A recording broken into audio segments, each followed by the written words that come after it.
up in a domestically violent household. My mom was with my father for 20 years. Whenever my mom left him, I realized that that felt worse to me than if she would have left him whenever I was younger and didn't know any better. But to actually have to be through that separation part.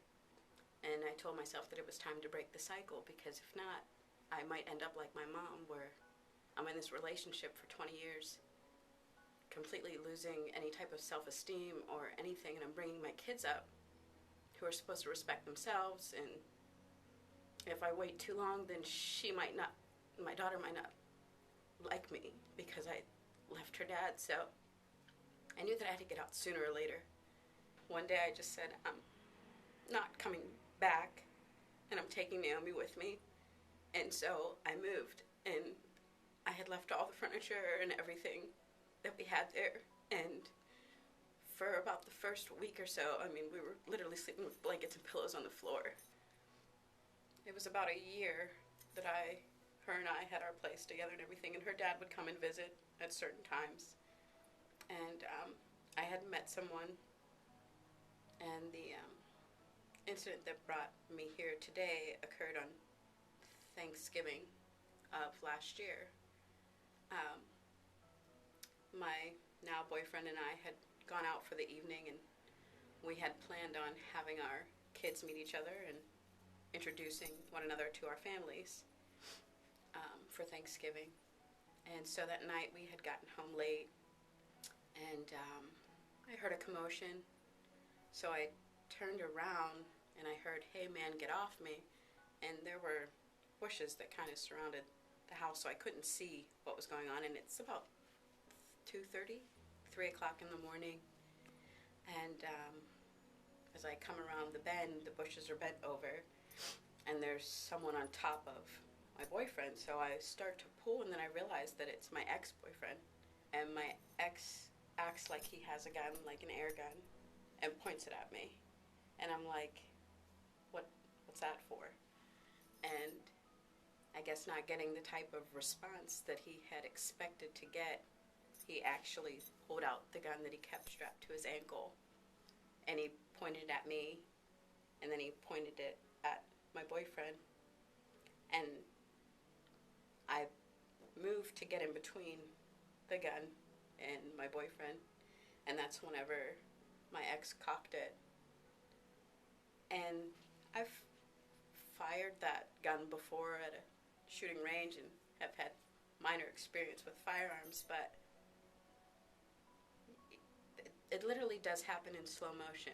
Whenever people say that, it's as if you're having an outer body experience. You're watching this happen, and it's as if you could hear even the mechanics of the device with the bullet going up into the chamber, and it's kind of deafening. Like, you hear nothing else but this, and then you realize how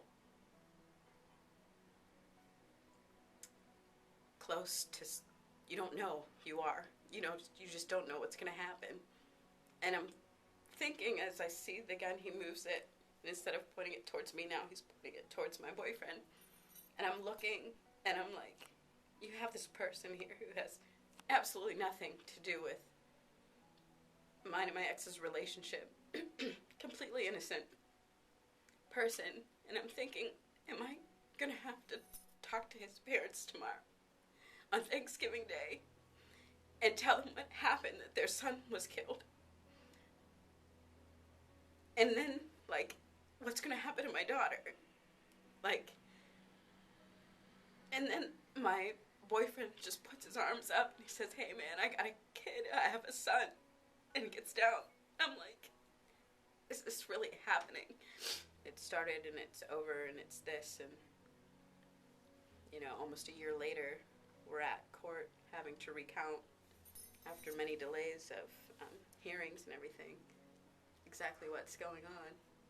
And that's where I met one of your advocates talking to me and everything. And you can't always connect with people that you know, because they may feel some type of way or about why you stayed around for so long, or just have something. But whenever you meet someone who doesn't know your story, and it seems as though they know you.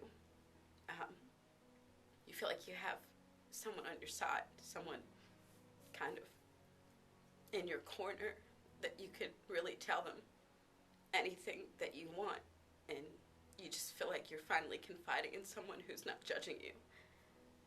And it's just really good to be getting the life that I wanted to have so bad that I sacrificed it the first time around.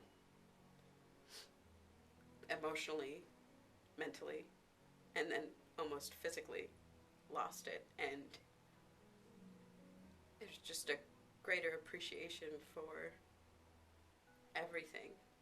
And it's great to be here today.